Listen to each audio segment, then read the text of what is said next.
සුබ දවසක්.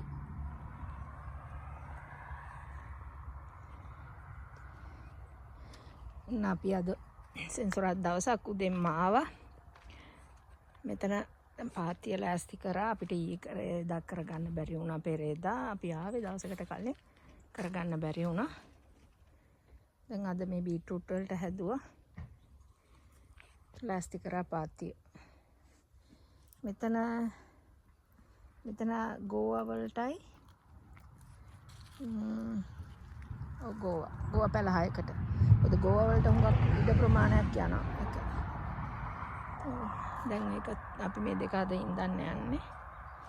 ඒ වගේම මම මෙතනට පොඩි ලස්සන වැඩක් කරන්න යන්නේ. ඔන්න බලන්නකෝ. එතන හොඳට කැලේ වගේ තිබුණා. දැන් හැදිලා තනකොළ මම ඔන්න සුද්ධ කරා. සුද්ධ කරලා මේ අපි තේ බොන හට් එකට එතනට ගෙට ඇතුල් වෙන තැන මේ එතනත් පොඩ්ඩක් සුද්ධ කරගත්තා. තව තියෙනවා. තව කරලා ඉවර නැහැ. තව මේ තියෙන යන පාරනේ. යන පාරේ ගෙට්ටු ළඟට යන පාර. ඉතින් මේ යන පාරේ ගඩොල් තියෙනවා. මේවා අතරේ තනකොළ වැවිලා තියෙනවා. මේ ටිකත් සුද්ධ කරගන්න ඕනේ. සුද්ධ කරලා මෙතන ඉඳලා එතනට ලස්සන වැඩක් මම කරන්න යන්නේ අද මෙතනට. ඔන්න බලන්නකෝ. මොකද්ද අපි කරන්නේ කියලා. අපි මේ හදාගත්තු පාතිය ඉඳුවා ගෝවා කාවුල කප්පුච්චෝ කියන එක. මෙහි කියන්නේ හාට් එක වගේ හැදෙන එක. ඒක අර සාමාන්‍ය ගෝවා එකට වඩා පුදුම රසයි. ඉතින් එයින් පැල 6ක් ඉඳුවා අපිට වැඩිත් එක්ක.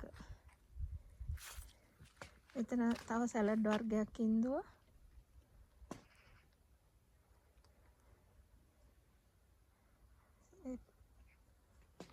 ඒකේ පැල 7ක් තිබුණා සැලඩ් පැල. ඒ 7 ඉඳුවා.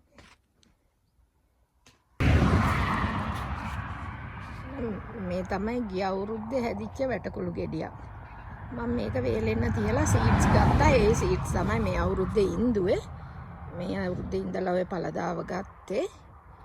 මේක මේ ඉතාලියාවේ නම් මේක කන්නේ නැහැ. කන අය ඉන්නවද දන්නෙත් නැහැ. සාමාන්‍යයෙන් කියන්නේ නම් කන්නේ නැහැ කියලා. මේකේ මේ පොත්ත ගැලෙව්වම දැල වගේ ඉතුරු වෙනවා. මේ තියෙන්නේ දැල. ඒක තමයි ඒගොල්ලන් මේ සමහර අය මේක ගන්නවා ඇඟ නානකොට ඇඟ කුණු අතුල්ලා. ඉතින් ස්වාභාවික දෙයක් කියලා ඒගොල්ලන් කියන එක හොඳයි කියලා. දැන් මේකේ අපි පොතු ටික ගලවලා බලමුකෝ කොහොමද කියලා.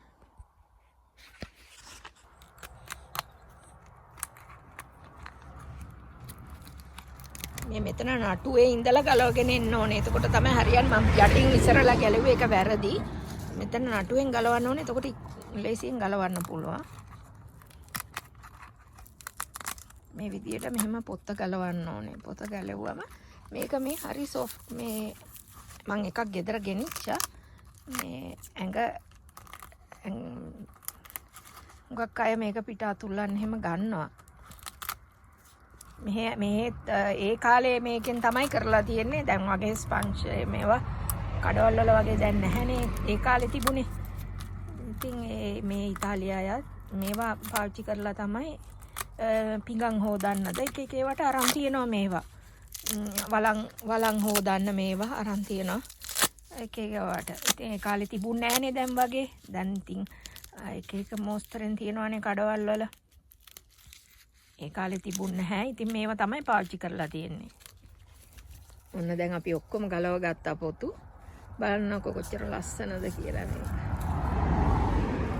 ඒක ඇතුලේ මං සීඩ්ස් ටික ගත්තා ගියවුරු. මේ සමර එකේ ඉඳන් මුකුත් සීඩ්ස් නැහැ මේක ඇතුලේ. මේක මේ උගක් අය ඉතින් එක ඒවට ගන්නවා මේ පිඟන් හොදන්න, සාස්පාන් හොදන්න, ඇඟ සෝදන්න. ඒ කාලේ මිනිස්සු කරලා තියෙන වැඩ තමයි මේවා.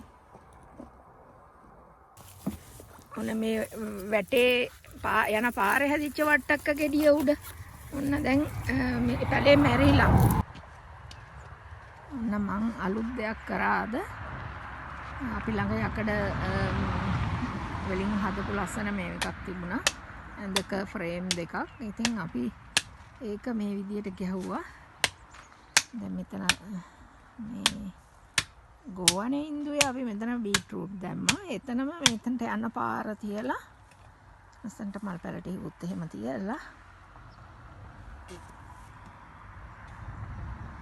මේ යකඩ මේක ගැහුවා.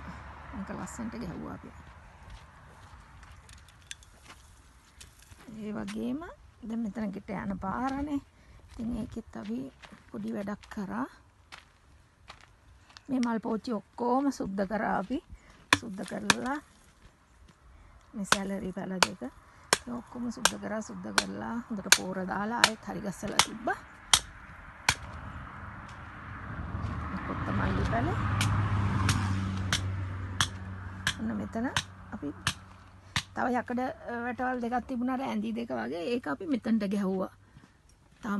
තව ආයෙ වෙන දවසක ඇවිල්ලා මේක ගල් ටිකක් දාලා ආයෙ හරි මේ කරන්න ඕනේ. දැනට මෙහෙම ඉඳුවා. ඊපස්සේ ලස්සන මල් පැල ටිකක් තිබ්බා.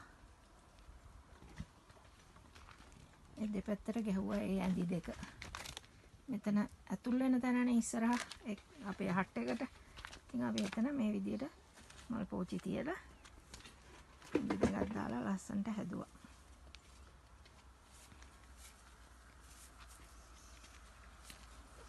නිකන් ඉතින් තිබුණු දේවල්නේ. උඩ යට ඇඳන් දෙකක් තිබුණේ. ඒ ඇඳන් දෙක මේ උඩ එකයි යට එකයි ඇඳන් දෙක පොඩි ඉනිමගකුත් එක්ක. ඉතින් මේක අපිට කෙනෙක්ගෙන් හම්බෙච්ච එකක්. අපි ඉතින් මේ පැලවලට මැස්සක් ගහන්න කියලා තියාගෙන හිටියේ. යකඩ ඕනේනේ, අයියයිනේ. ඒ හුළඟට වැටෙන්නේ නැහනේ. ඒ නිසා ඉතින් මේ පොඩි දේවල් මේවා වැඩක් නැහනේ. ඒ නිසා ඒකෙන් වෙන ප්‍රයෝජනයක් අපි ගත්තා. මෙතන ලස්සනට වැට ගහලා.